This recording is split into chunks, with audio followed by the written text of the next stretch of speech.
Hello అందరికీ నమస్కారం. Video thumbnail చూస్తేనే మీకు అర్థమై ఉంటుంది. యాక్చువల్లీ ఐరాకి ఏమైందని తెలియాలంటే వీడియో ఎండ్ వరకు చూడండి, మీకే అర్థమవుతుంది. సో ఈ వీడియో ఎవరికి నచ్చుతుందో తెలియదు, కానీ నన్ను ఇష్టపడే వాళ్ళకి, నా ఫ్యామిలీని ఇష్టపడే వాళ్ళకి, ముఖ్యంగా ఐరాని రిత్విక్ని ఇష్టపడే వాళ్ళకి ఈ వీడియో చాలా నచ్చుతుంది.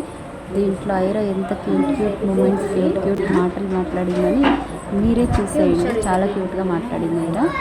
సో యాక్చువల్లీ ఇక్కడ వీడియో తీయాలనే థాట్ అయితే లేదు, కానీ ఐరా చేస్తున్న యాక్షన్కి, తను ఇస్తున్న రియాక్షన్కి, ఆ డాల్కి జ్వరం వచ్చిందని డాక్టర్ దగ్గరకు తీసుకొని వచ్చిందంట. డాల్కి జ్వరం వచ్చిందని చెప్పింటే డాల్ని కూడా ఎత్తుకొని వచ్చింది. ఇప్పుడు తనకి కాదు ట్రీట్మెంట్, ఆ బొమ్మకి ట్రీట్మెంట్ చేస్తుందంట. డాక్టర్తో దీనికి ఇంజెక్షన్ చేయండి అని కూడా ఎంత ఫన్నీగా అడిగిందో. డాక్టర్ కూడా చాలా నవ్వుకొని తన్ని చాలా ప్యాంపరింగ్ చేశాడనమాట. సో ఆ క్యూట్ ఐరా చూడండి ఎంత క్యూట్గా బాగుంటుందో నాకు అనిపించింది. అందుకని ఐరా వాళ్ళ నాన్న వచ్చిన తర్వాత ముందుగానే చెప్పినట్టు ఈ వీడియో కేవలం నన్ను, నా ఫ్యామిలీని ఇష్టపడే వాళ్ళకి మాత్రమే, వేరే ఎవ్వరికీ కాదు. నా సోది మాటలు కాకుండా ఐరా క్యూట్ మాటలు వినండి.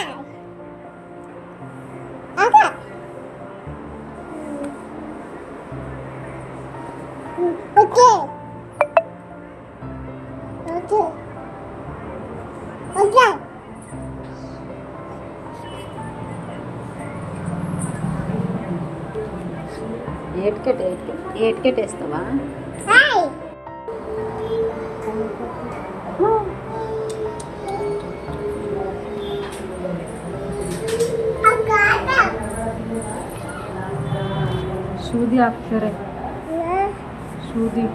ఇంజెక్షన్ చేయించుకోనికి ఒక చిన్న పాప పోయి ఏడుస్తుంటే మమ్మీ నోడు మమ్మీ అని ఎంత క్యూట్గా షాక్ అయిందో చూడండి. ఇంజెక్షన్ ಮಾಡಿಸ್ಕೊಂತೀಯಾ?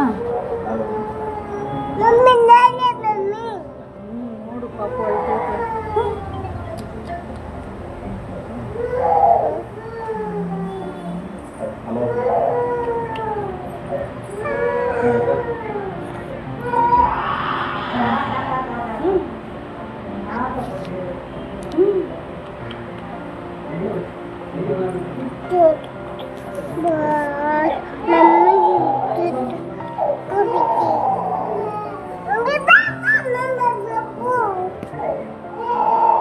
ఇంకా నీకు కూడా ఇంజెక్షన్ అనేసరికి ఇంకా రామమ్మ కూడా ఉంటుంది చూడండి. ఎల్లి ಹೋಗನಾ ಎಲ್ಲಿಗೆಲ್ಲ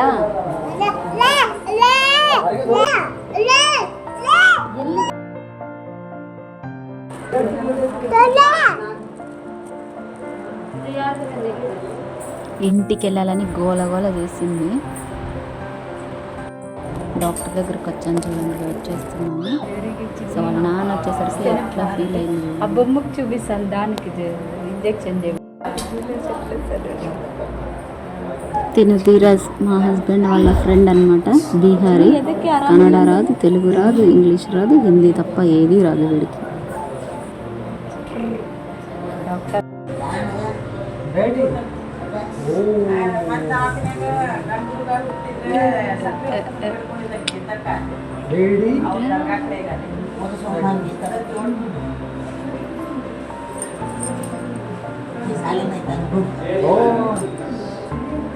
నానొక్కడుంటే చాలు, నాన్న దగ్గరకు పోయిందంటే ఇంక అసలు ఏమి ఇచ్చినా రాదు. నాకేం అవసరం లేదనుకుంటా. వాడు చాక్లెట్ ఇచ్చినా వెళ్ళడం లేదు చూడండి.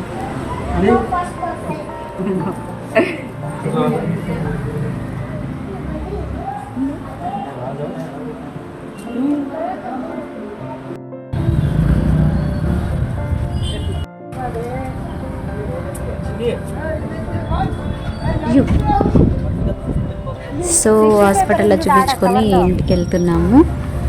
మా హస్బెండ్ ఆఫీస్కి వాళ్ళ ఫ్రెండ్ బైక్లో వెళ్ళాడు కాబట్టి ఈరోజు ఇంటికి నడుచుకొని వెళ్ళాల్సి వస్తుంది. సో ఇది వాకబుల్ డిస్టెన్స్ ఉంది కాబట్టి నడుచుకొని వెళ్ళొచ్చు ఇంటికి. సో ఇంటికైతే వెళ్తున్నాం అన్నమాట. తను డ్రాప్ చేస్తానన్నాడు, కానీ మేమే వద్దని చెప్పేసి నడుచుకొని వచ్చేసాం. ఈ పాటికే మీ అందరికీ ఒక డౌట్ వచ్చి ఉంటుంది, రిత్విక్ కనిపించడం లేదేమని. వాడు ట్యూషన్కి వెళ్ళాడు. సో వాడిని ట్యూషన్కి వదిలేసి నేను పాపని హాస్పిటల్కి తీసుకెళ్ళాను అనమాట. ఇంటి దగ్గరలోకి వచ్చేసాము. థ్యాంక్ యూ సో మచ్ నా వీడియోస్ అన్ని చూసి సపోర్ట్ చేసి నన్ను ఎంకరేజ్ చేస్తున్నందుకు. నా ఛానల్ని సబ్స్క్రైబ్ చేసిన ప్రతి ఒక్కరికి హార్ట్ఫుల్గా థ్యాంక్స్ అలాట్. Bye bye.